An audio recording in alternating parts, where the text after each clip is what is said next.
Welcome back to my channel. അപ്പം ഇന്നത്തെ ഒരു വീഡിയോ എൻ്റെ ചാനലിൻ്റെ ഫസ്റ്റ് കുക്കിംഗ് വീഡിയോ ആണ്. അപ്പം ഇന്ന് എല്ലാവർക്കും അറിയാവുന്ന പൂരിയാണ് ഉണ്ടാക്കുന്നത്. അപ്പം ഇന്ന് നമുക്ക് പൂരി എല്ലാവർക്കും അറിയാം, ഗോതമ്പ് പൊടിയിലും മൈദയിലും ഉണ്ടാക്കാം. ഞാനിവിടെ ഗോതമ്പ് പൊടിയുടെ മെത്തേഡാണ് കാണിക്കുന്നത്.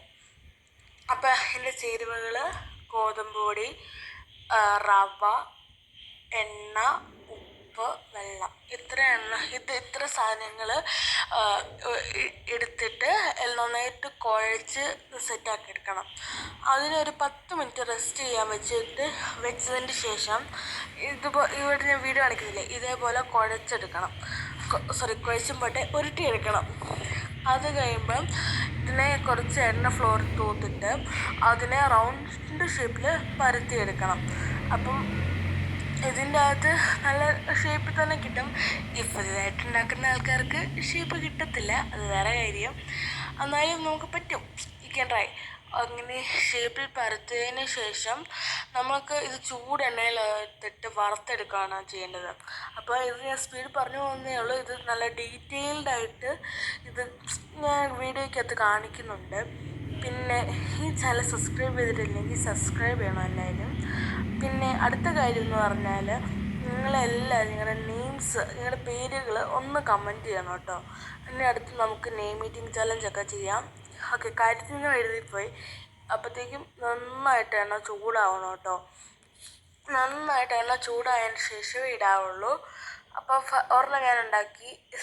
രണ്ടാമത്തത് ഈ തട്ടി കൊടുക്കുന്നത് ഇങ്ങനെയൊക്കെ ചെയ്യുന്നത് ഇപ്പോൾ ഈ വീഡിയോയൊക്കെ തന്നില്ലേ, അത് അങ്ങനെ തട്ടി കൊടുക്കുന്നത് നല്ല ബോളായിട്ട് വരാൻ സഹായിക്കും കേട്ടോ. സോറി, ഇത് മാറിപ്പോയതാട്ടോ. സഹായിക്കും കേട്ടോ. അതിന് ശേഷം അത് കഴിയുമ്പം ഓരോന്നിങ്ങനെ പരത്തി എടുക്കണം. പിന്നെ ഞാൻ വീണ്ടും മുമ്പേ പറഞ്ഞ പോലെ നിങ്ങൾ സബ്സ്ക്രൈബ് ചെയ്യണം, ലൈക്ക് ചെയ്യണം. കമൻറ്റ് വെച്ചിരിക്കുന്ന നല്ല രസമാണ്, അതുകൊണ്ട് കമൻറ്റും കൂടി ചെയ്യണം കേട്ടോ. എല്ലാവരും കമൻറ്റ് ചെയ്യണേ. എന്തെങ്കിലുമൊക്കെ കമൻറ്റ് ചെയ്യണം. നിങ്ങളുടെ നെയിംസ് കമൻറ്റ് ചെയ്യണം. അപ്പം എല്ലാവരും ഒന്ന് ഷെയറും കൂടി ചെയ്യണം കേട്ടോ. അപ്പോഴത്തേക്ക് രണ്ടാമത്തത് ഞാൻ വറുത്ത് കോരിക്കൊണ്ടിരിക്കുന്നു. അങ്ങനെ 3-4 എന്ന് പറഞ്ഞ് പൊക്കോണ്ടിരിക്കുന്നു. നല്ല ചൂടെണ്ണയിൽ ഇത് ചെയ്യണം കേട്ടോ. അതുകൊണ്ട് ഇത് എനിക്ക് നല്ല പെർഫെക്റ്റായിട്ട് കിട്ടി കേട്ടോ. നിങ്ങൾ ഈ പൂരി വറുക്കുമ്പോൾ നല്ല മുങ്ങിക്കിടക്കണം. മുങ്ങിക്കിടക്കാത്തതുകൊണ്ട് എൻ്റെ 2 എണ്ണം പൊങ്ങിയില്ല. മുങ്ങിക്കിടന്നതുകൊണ്ട് ബാക്കി ഓൾമോസ്റ്റ് എല്ലാം തന്നെ പൊങ്ങി.